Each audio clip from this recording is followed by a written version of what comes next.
दोस्तों नमस्कार।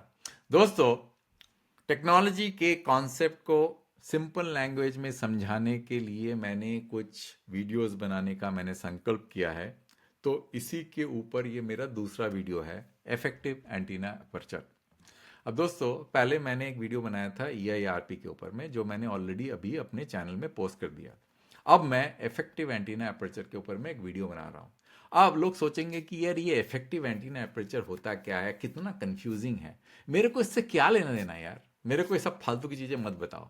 पर दोस्तों, मैं आपको एक चीज़ बताऊं कि इफेक्टिव एंटीना अपर्चर का कॉन्सेप्ट इतना इंपॉर्टेंट है समझना। उसके बिना आप अपने घर के अंदर में जो वाईफाई यूज़ करते हैं उसका भी जो इस्तेमाल ठीक से नहीं कर पाएंगे, क्योंकि आपको लगेगा कि इफेक्टिव एंटीना अपर्चर अचानक कहां से टपक पड़ा वाईफाई में। ये आप सुन के कंफ्यूज हो जाएंगे।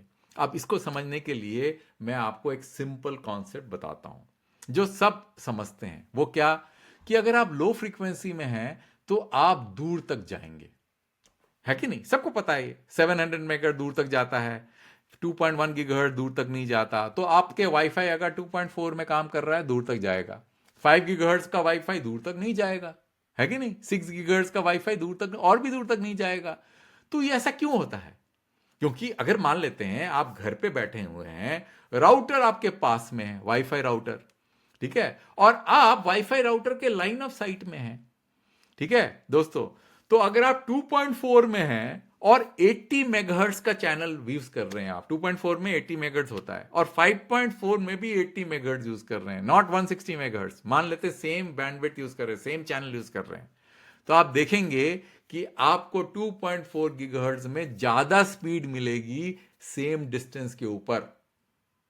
अब बोले ये क्या बता रहे हो आप, ये तो मेरे को समझ में नहीं आया, ये क्या बोल रहे हो। मान लेते हैं कि आपका वाईफाई राउटर ये है और आप 4 मीटर दूर हैं वाईफाई राउटर के, ठीक है दोस्तों, और आप 2.4 यूज कर रहे हैं और आप 5 गीगाहर्ट्ज यूज कर रहे हैं। Channel size, by the way, channel is same 80 megahertz, ठीक है ना।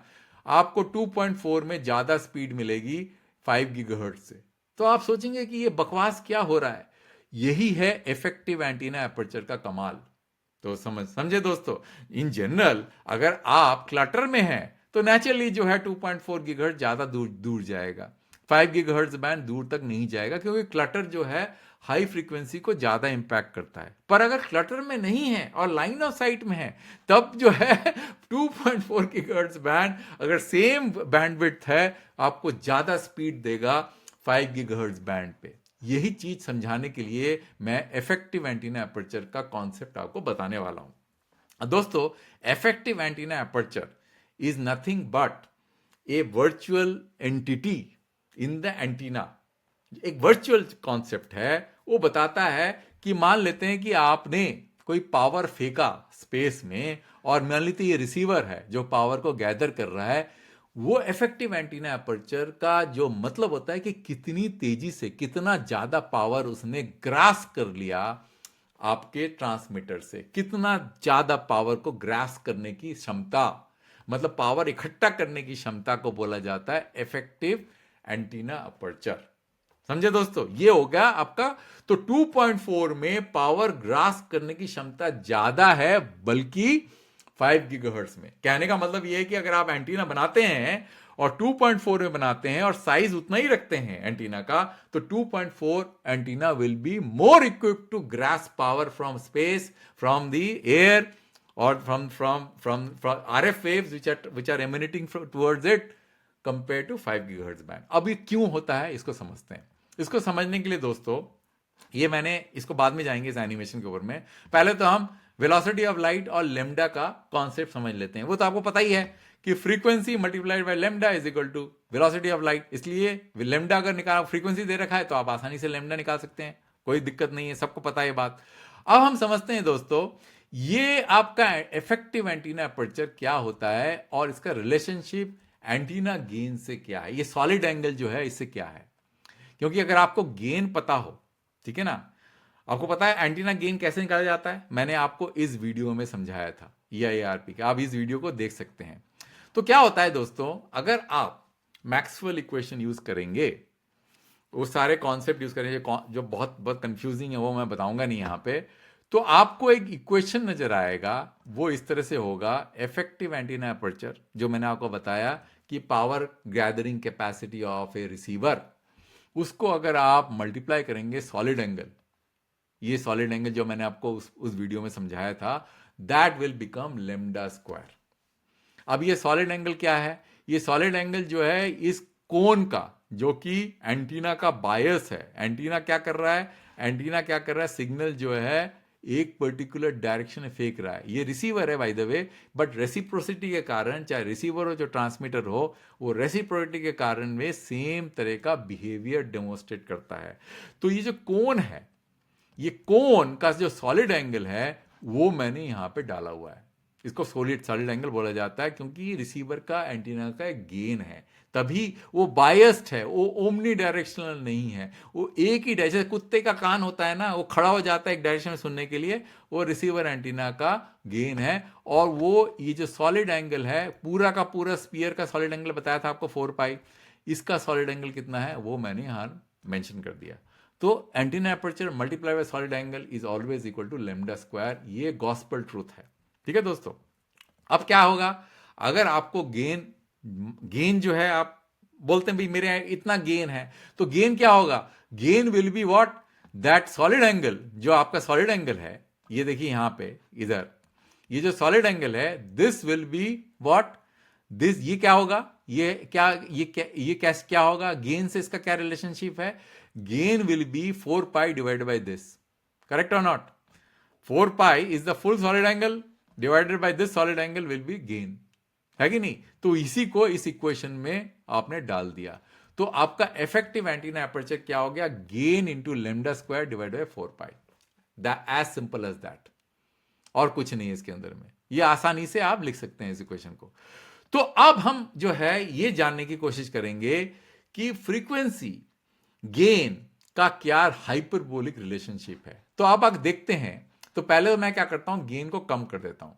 जैसे जैसे गेन कर देता हूं, तो ये जो आपको डिस्क नजर आ रही है, ये है आपका इफेक्टिव एंटीना अपर्चर, जो मैंने आपको इस इक्वेशन में समझाया, ये इक्वेशन में।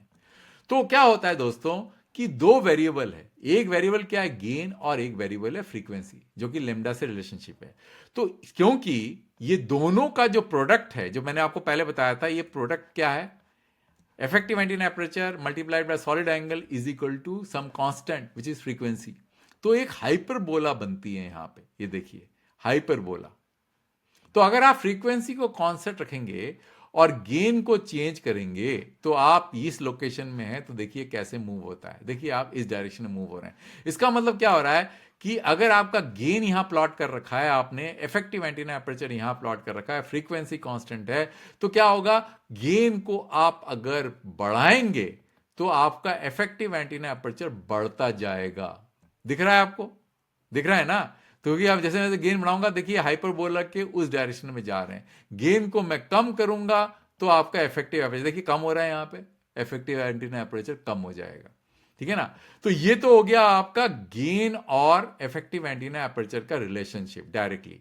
बट अगर मैं फ्रीक्वेंसी चेंज करता हूं, तो देखिए हाइपरबोला जो है पास आ रहा है। अगर फ्रीक्वेंसी को मैं इसको कम करता हूं, तो दूर जा रहा है कि नहीं? अगर फ्रीक्वेंसी को बढ़ाता हूं, तो देखिए हाइपरबोला का शेप ऐसे हो गया है। तो मैं अभी क्या है, फ्रीक्वेंसी, किस फ्रीक्वेंसी 600 मेगाहर्ट्ज बैंड में हूं, और मैं यहां ऑपरेट कर रहा हूं, मतलब मेरा इफेक्टिव एंटीना अपर्चर यहां पे है, इधर दिस डायरेक्शन में। ये मेरा इफेक्टिव एंटीना अपर्चर है, ये वाला पॉइंट है, और मैं गेन मेरा ये है, और मैं गेन को अगर बढ़ा देता हूं, तो देखिए इफेक्टिव एंटीना अपर्चर बढ़ता चले जा रहा है। तो ये तो बड़ा इंट्यूटिव है, क्योंकि गेन बढ़ाएंगे तो कलेक्शन इसका ज्यादा हो जाएगा और आपको इफेक्टिव एंटीना ज्यादा मिलेगा। पर सबसे ज्यादा दिक्कत क्या है कि फ्रीक्वेंसी से जो डिपेंडेंसी है इफेक्टिव एंटीना अपर्चर को, देखिए आप यहां पे देखिए, फ्रीक्वेंसी को मैं बढ़ाता हूं तो इफेक्टिव एंटीना अपर्चर कम होता जा रहा है। इसलिए दोस्तों 5 गीगाहर्ट्ज बैंड के अंदर में, अगर आपका 5 गीगाहर्ट्ज बैंड है, अगर आप 5 गीगाहर्ट्ज बैंड में ऑपरेट कर रहे हैं, मैं ले जाता हूं 5 गीगाहर्ट्ज बैंड में, देखिए कितना छोटा इफेक्टिव एंटीना अपर्चर है। और मैं अगर इसको 2.4 में लेके जाता हूं, 2.4 गीगाहर्ट्ज बैंड में, देखिए 2.4 इफेक्टिव एंटीना अपर्चर कितना ज्यादा बड़ा है। इसीलिए दोस्तों अगर आप वाईफाई यूज कर रहे हैं और कंप्यूटर से 2 या 3 मीटर के डिस्टेंस में है, आपको 2.4 गीगाहर्ट्ज बैंड में ज्यादा अच्छा रिसेप्शन मिलेगा बल्कि 5 गीगाहर्ट्ज बैंड। क्यों? क्योंकि ये कॉन्सेप्ट ऑफ इफेक्टिव एपर्चर समझ में आ गया दोस्तों। यही मेरे को समझाना था इस वीडियो के द्वारा, इस एनिमेशन के द्वारा, कि कैसे फ्रीक्वेंसी का जो है रिलेशनशिप होता है इफेक्टिव एंटीना एपर्चर। जितना छोटा फ्रीक्वेंसी उतना बड़ा इफेक्टिव एपर्चर। देखिए, जितना हायर फ्रीक्वेंसी उतना कम। इसीलिए फ्री स्पेस के अंदर में अगर स्पेस में कोई ट्रांसमिशन करते हैं हाई फ्रीक्वेंसी में, उसको रिसीव करना बड़ा मुश्किल हो जाता है। ग्राउंड के अंदर में क्लटर के कारण तो प्रॉब्लम होता है, पर फ्री स्पेस में इफेक्टिव एंटीना एपर्चर के कारण आपका रिसीवर का जो डिजाइन बहुत कॉम्प्लिकेटेड हो जाता है। अंत तक देखने के लिए आपको शायद समझ में आ गया होगा। अंत तक देखने के लिए वीडियो बहुत धन्यवाद। दूसरा वीडियो दूसरे टॉपिक में जल्दी लेके आऊंगा।